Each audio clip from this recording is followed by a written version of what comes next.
नमस्कार प्यारे विद्यार्थियों, आपका एग्रोजेट क्लासेस के इस यूट्यूब चैनल पर हार्दिक स्वागत है। मैं आज आपको ट्वेल्थ का जो एग्रीकल्चर केमिस्ट्री का पेपर है वो बोर्ड पैटर्न के अकॉर्डिंग सोल्व कराऊंगा। यहाँ से देखा जाए तो कुछ हद तक बोर्ड एग्जाम में आपको बहुत ज़्यादा हेल्प मिलेगी, क्योंकि जो बोर्ड पैटर्न के अकॉर्डिंग ही मैंने पेपर तैयार करके आपको क्या करवा रहा हूँ, सॉल्यूशन करवा रहा हूँ।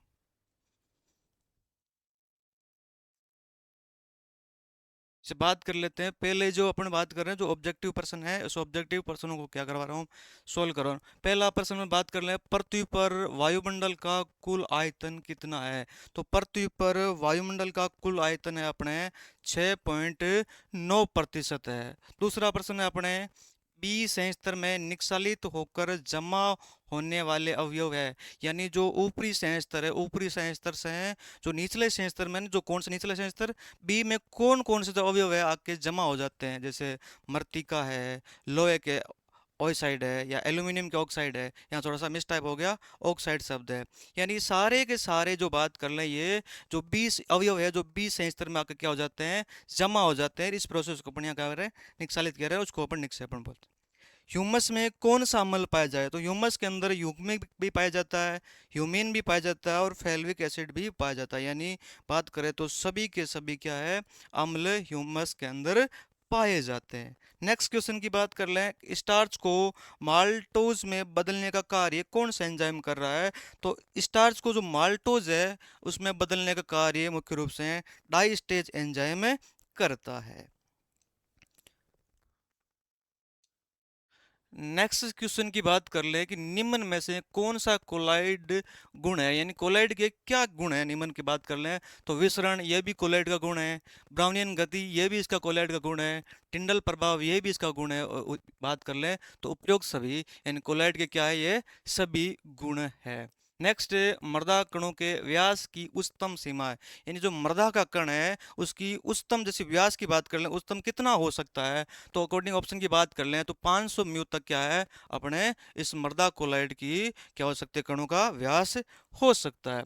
नेक्स्ट जैसे क्वेश्चन की बात कर लें, धनायन विनिमय किसके मध्य हो सकता है। ये जो आयन है, जो धनायन है, ये आयन एक कण से दूसरे कण पर किस किस के माध्यम से हो सकते हैं, जैसे दो क्ले क्रिस्टलों के बीच भी हो सकते हैं, दो ह्यूमस कणों के मध्य भी हो सकता है, एक क्ले और एक ह्यूमस क्रिस्टल के मध्य भी हो सकता है। तो बात कर लें उपयुक्त सभी, इसका क्या होगा, उपयुक्त आंसर होगा। अगला है प्रश्न, प्राथमिक पोषक तत्वों की अधिकतम प्राप्यता पीएच प्रास मान, पीएच प्रास मान है। यानी जो प्राथमिक पोषक तत्व है वो पौधों को कौन से पीएच पर सबसे ज्यादा अवेलेबल रहेंगे। तो बात कर ले उदासीन पीएच पर, अकॉर्डिंग ऑप्शन बात करें 6.5 से 7.5 पीएच पर जो पोषक तत्व है वो सर्वाधिक मात्रा में क्या होते हैं, अवेलेबल होते हैं। नेक्स्ट बात कर लें, उभय प्रतिरोध क्षमता दर्शाती है। यानी जो मृदा की उभय प्रतिरोध क्षमता है वो क्या दर्शाती है, मृदा की अम्लता, क्षारीयता, ए तथा बी दोनों तथा उदासीनता क्या दर्शाती है। तो उभय प्रतिरोध क्षमता मृदा की अम्लता व क्षारीयता दोनों को क्या करती है,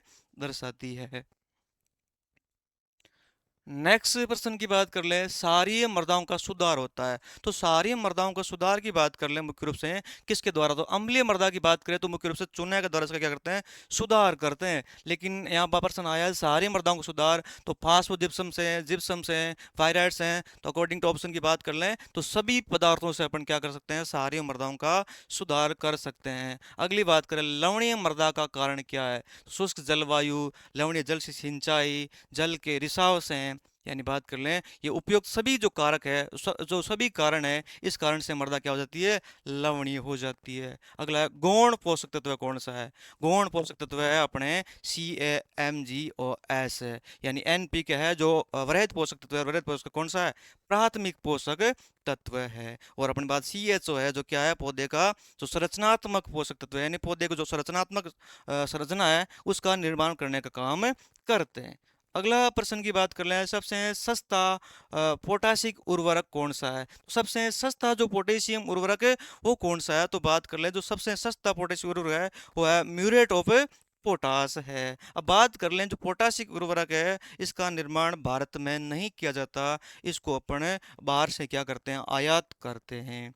नेक्स्ट क्वेश्चन है अपने पास, संतुलित वातावरण में ऑक्सीजन की मात्रा कितनी होती है? यानी ये तो अपने छोटी क्लासों से ये प्रश्न आता है कि संतुलित जो वातावरण है, अपना वातावरण के अंदर ऑक्सीजन की मात्रा कितने परसेंट है?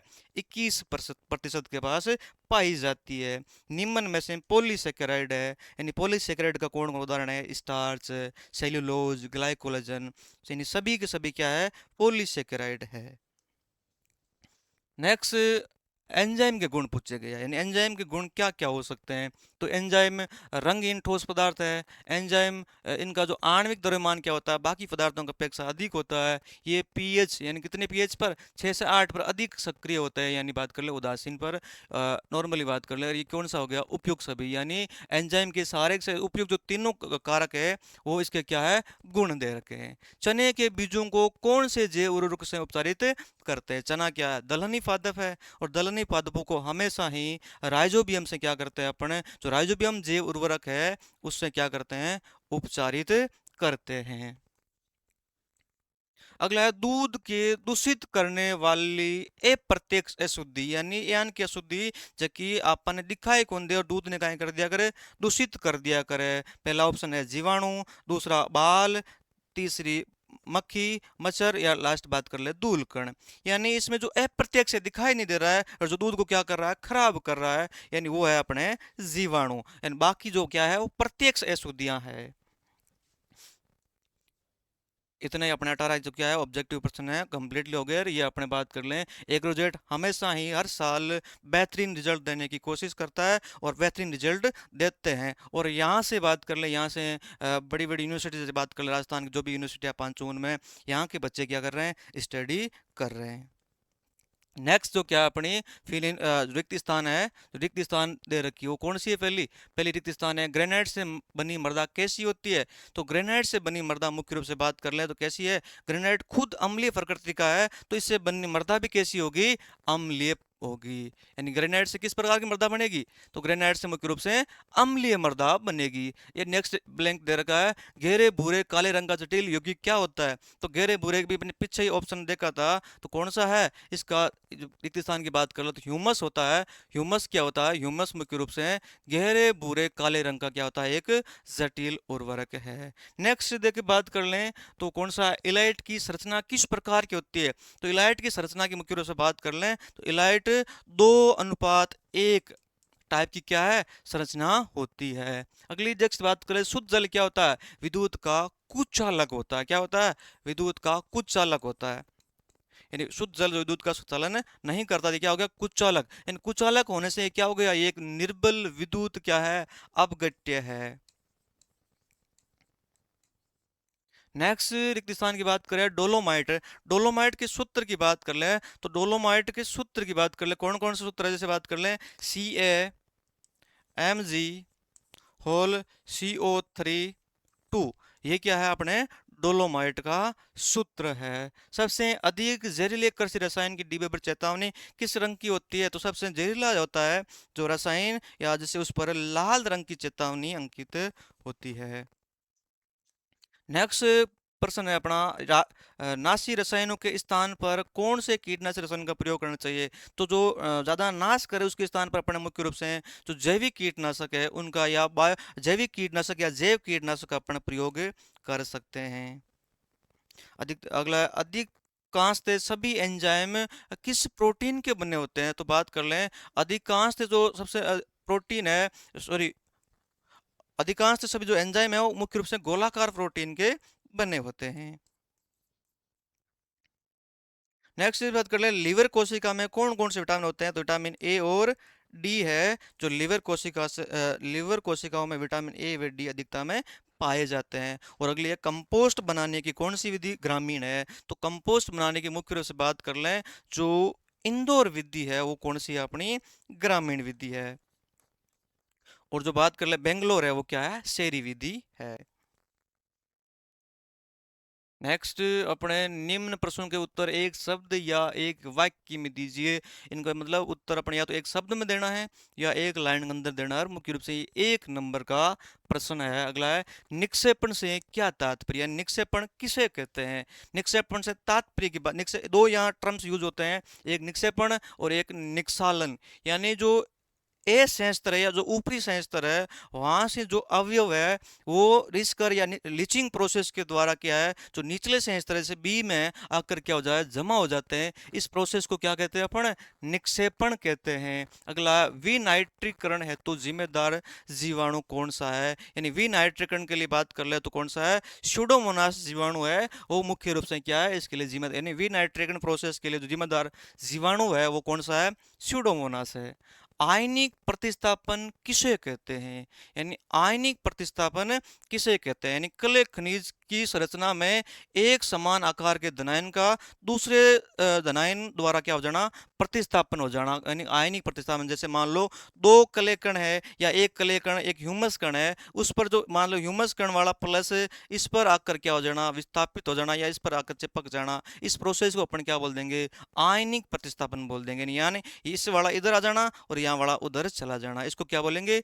आयनिक प्रतिस्थापन बोलेंगे। अगला प्रश्न है, धनायन के 4 उदाहरण देना। यानी मिट्टी के अंदर पाए जाने वाले जो धनायन है उसके के 4 उदाहरण अपने को बताने हैं। जैसे बात कौन कौन से कर ले? सी है, मतलब कैल्शियम है, मैग्नीशियम है, और क्या उदाहरण हो गए? पोटेशियम है, या जैसे बात कर ले हाइड्रोजन है। ये सारे कौन से बात कर ले? धनायन के उदाहरण हैं।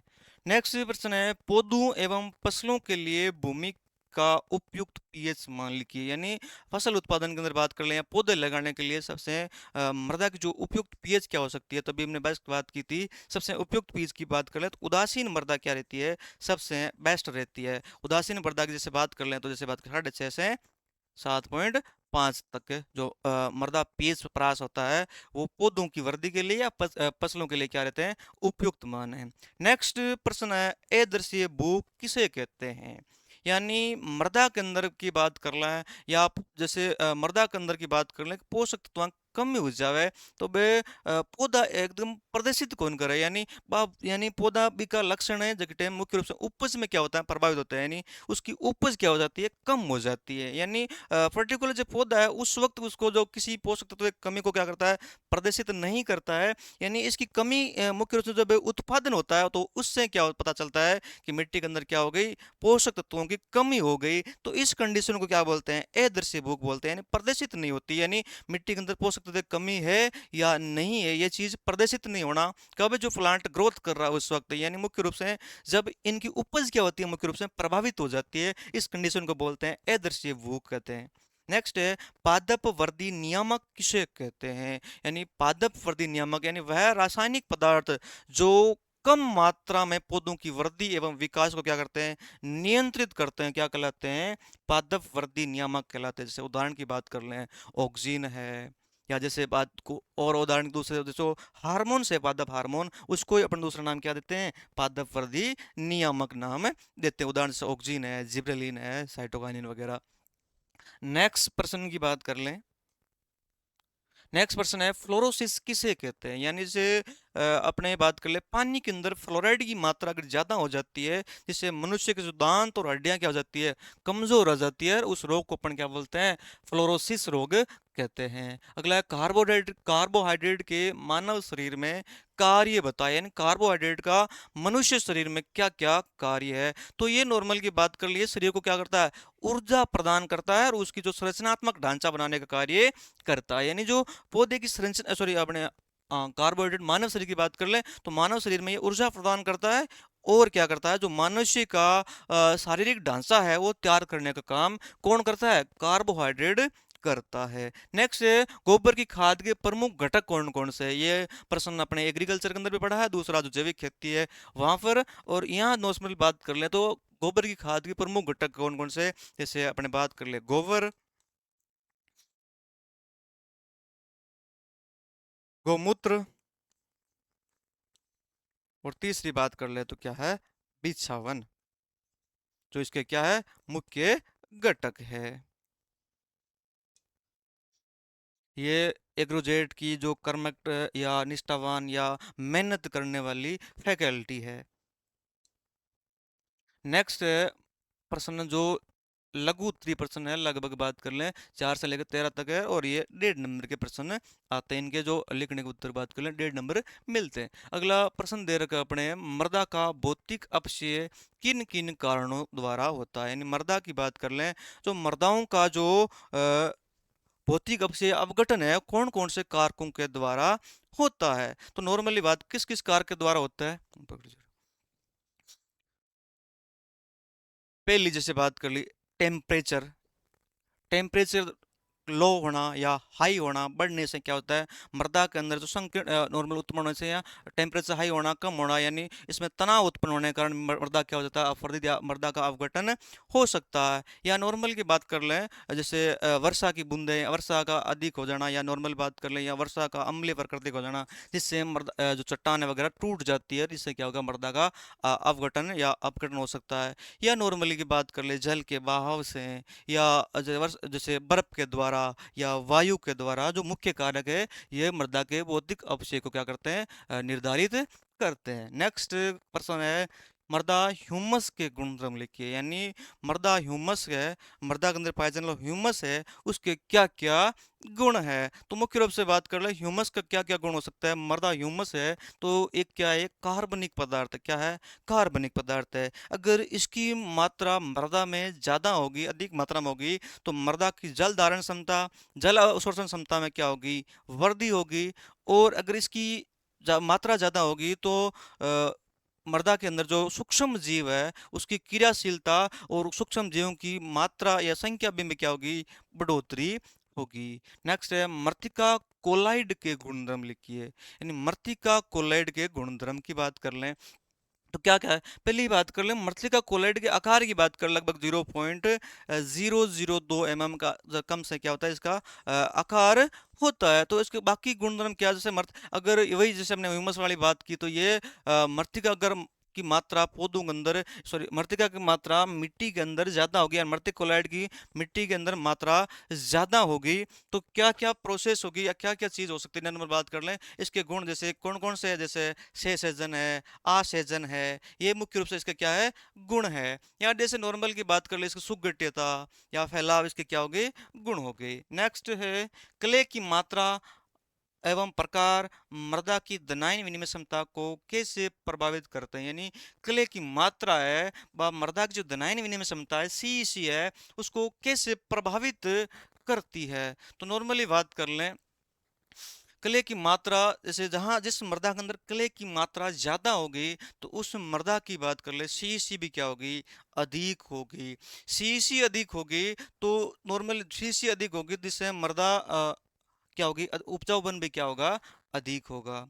नेक्स्ट है, जल के आयनीय गुणधर्म के डब्ल्यू से क्या समझते हैं आप, क्या समझते हैं। यानी जल का आयनीय गुणनफल क्या होता है, मतलब जल के अंदर उपस्थित H+ आयन और OH- आयन की सांद्रता का गुणनफल क्या कहलाता है, गुणनफल कहलाता है आयनिक गुणनफल। यानी जल के अंदर उपस्थित दो आयन होते हैं, जैसे H+ आयन और OH- आयन, इनकी सांद्रता का गुणनफल क्या कहलाएगा, गुणनफल कहलाएगा आयनिक गुणनफल। और 25 डिग्री सेंटीग्रेड पर, यानी 25 डिग्री सेंटीग्रेड तापमान पर जल का आयनिक गुणनफल यानी KW का मान होता है 1 × 10⁻⁻14। अगला है, रासायनिक मृदा सुधारकों के उपयोग में क्या क्या सावधानियां रखनी चाहिए। यानी जो रासायनिक मृदा सुधारक है, यानी जो मृदा को सुधारने के लिए जो रसायन का प्रयोग कर रहे हैं, उस वक्त प्रयोग करते समय अपने क्या क्या सावधानियां रखनी चाहिए। तो नॉर्मली जैसे बात कर लें, जब ये प्रयोग करें तो इनको प्रयोग अपने बारीक चूर्ण के रूप में प्रयोग करना चाहिए, या पर्याप्त मात्रा में जब नमी हो मृदा के अंदर तब प्रयोग करना चाहिए। नेक्स्ट है सांकेतिक पौधे किसे कहते हैं, यानी मृदा के अंदर किसी पोषक तत्व की कमी हो जाती है तो मुख्य रूप से कोई एक ऐसा प्लांट होता है जो एक ही पोषक तत्व को क्या करता है, ज्यादा इंडिकेट करता है, उसको क्या करता है, प्रदर्शित जल्दी कर लेता है, तो उसको अपन क्या बोलते हैं, सांकेतिक पौधे बोलते हैं। जैसे वह पौधे जो मृदा में किसी विशिष्ट पोषक तत्व की कमी होने पर तुरंत स्पष्ट लक्षण प्रदर्शित करते हैं, सांकेतिक पौधे कहलाते हैं। जैसे मक्का है, जो क्या है, मक्का है जो नाइट्रोजन का क्या है, सांकेतिक पौधा है। तो ये जब मक्का के अंदर क्या है, मुख्य रूप से नाइट्रोजन कमी के लक्षण सर्वप्रथम या ज्यादा मात्रा में दिखाई देते हैं। जैसे फूल गोभी है, जो मोलिब्डेनम जो पोषक तत्व है उसकी कमी को क्या करता है, इंडिकेट करता है। नेक्स्ट जैसे बात कर लें, 11 नंबर प्रश्न है, यूरिया की मृदा में अभिक्रिया को समझाइए।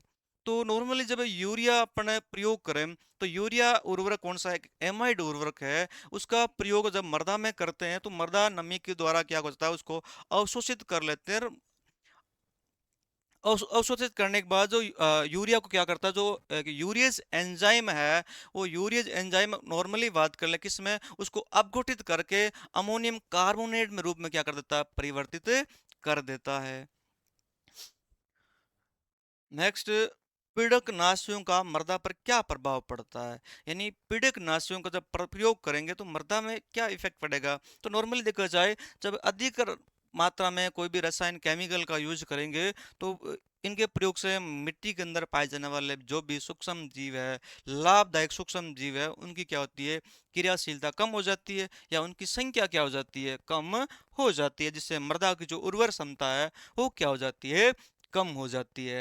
नेक्स्ट दूसरा प्रश्न है वो अपना, विटामिन का महत्व या उसकी कमी के लक्षण बताइए। यानी अपने शरीर के अंदर की बात कर ले तो विटामिन का क्या क्या महत्व है। तो शरीर विटामिन की बात कर ले, विटामिन है जो अपने शरीर की जो मेटाबॉलिक रिएक्शन है, मेटाबॉलिक क्रिया है, उपापचय क्रिया है, उसको क्या करता है, उसको नियंत्रित करता है। या जो बात कर ले, अपने शरीर को रोगों से क्या करता है, प्रतिरोधक क्षमता प्रदान करता है, या रोगों से लड़ने की क्षमता प्रदान करता है। और इस कमी के लक्षण की बात कर अलग, जैसे विटामिन ए से रतौंधी हो जाता है, बी से बेरीबेरी हो जाता है, या सी से स्कर्वी रोग हो जाता है। ये अपने जैसे बात कर ले, कुछ समय बाद नॉर्मल हमने एग्रीकल्चर के परिवेशक के लिए हमने एक बुक क्या की है, प्रिंट करवाई, या बुक हमने मार्केट में पब्लिश कर रहे हैं, जो क्या है, नॉर्मली सभी इसमें थ्योरी, एमसीक्यू या प्रीवियस क्वेश्चन है, वो इसका साथ में सम्मिलित है। नेक्स्ट डे अपने बात कर ले दीर्घ उत्तरीय प्रश्न, जिन जो 14 से लेकर 16 है, जो अथवा के अंदर आपको मिलेंगे। तो खारे जल के प्रबंध के उपाय, या लवणीय, अथवा बात कर ले लवणीय जल प्रबंध के उपाय, यानी मृदा के अंदर की बात कर ले, जो खारा जल है या लवणीय जल है उसके प्रयोग से प्रयोग कर रहे हैं तो मिट्टी के अंदर क्या प्रभाव हो रहा है और उसको अपन प्रबंध कैसे कर सकते हैं। तो लवणीय जल अगर प्रयोग कर रहे हैं तो नॉर्मली जैसे, तो मिट्टी के अंदर क्या होगा, लवणता की प्रभाव या लवण क्या हो जाएंगे, जमा हो जाएंगे, जिसको अपन निक्षालन के द्वारा क्या कर सकते हैं, बाहर निकाल सकते हैं। अथवा लवणीय जल प्रबंध, दोनों की बात कर लें। अगला, गर्भर विधि से दूध के, गर्भर विधि से दूध के वसा परीक्षण की विधि लिखिए। अथवा क्रीम किसे कहते हैं, क्रीम का वर्गीकरण एवं सेपरेट क्रीम से, सेपरेटर से क्रीम निकालने के लाभ लिखिए। ये जो बड़े प्रश्न हैं इनको आप नॉर्मल बात कर लें, यहाँ ज़्यादा कम टाइम के अंदर समझाना थोड़ा इम्पॉसिबल है, तो नॉर्मल जितना देर की रखा है इसके अकॉर्डिंग देख लेना। और अगला प्रश्न कौन सा है, फास्फेटिक उर्वरक क्या है, इसका वर्गीकरण लिखिए। यानी फास्फेटिक उर्वरक जो मृदा के अंदर फास्फोरस की क्या करवाते हैं, पूर्ति करवाते हैं, वो क्या है, फास्फेटिक उर्वरक है। और अगला, कैल्शियम अमोनियम नाइट्रेट का महत्व अपने को समझाना है। नेक्स्ट, क्रांतिक स्तर क्या है, पोषक तत्वों की उपलब्धता को प्रभावित करने वाले तत्वों का वर्णन कीजिए। यानी क्रांतिक स्तर मतलब मृदा के अंदर पोषक तत्वों की कमी हो जाना, जिससे पौधा क्या कर सकता है, पोषक तत्वों को अवशोषित नहीं कर पा रहा है, ग्रहण नहीं कर पा रहा है, वह क्या कंडीशन क्या कहलाती है, क्रांतिक अवस्था कहलाती है। और मृदा में पोषक तत्वों की प्राप्ति के स्रोत क्या क्या हो सकते हैं, जैसे जीवों के द्वारा, या पेड़ पौधों के अपघटन से, या किसी अपने पोषक किसी भी उर्वरक के प्रयोग डालेंगे जिससे भी क्या हो सकते हैं, पोषक तत्व मृदा के अंदर आते हैं। अगला, खली की खाद क्या है, इसके पोषक तत्वों की मात्रा एवं प्रकारों का अपने को वर्णन करना है। या नेक्स्ट तो हम बात कर लास्ट पर, जैसे कौन सा हो गया? हरी खाद किसे कहते हैं, इसकी विधियां, मुख्य फसलें एवं आवश्यक गुण बताइए। जो अपने निम्नात्मक प्रश्न है, दो प्रश्न आ रहे हैं जो भी अथवा में आएंगे। एक प्रश्न आएगा अपने सातवें पार्ट से जो पोषक तत्व वाला है, और एक आएगा अपने 11वें पार्ट से, यानी 11वें पार्ट और 7वें पार्ट से क्या पुटअप होंगे, अपने निम्नात्मक प्रश्न आएंगे। तो यहाँ से जो जितने भी बड़े प्रश्न दे रखे हैं वो मुख्य रूप से इन पर फोकस ज्यादा करना है। Thank you.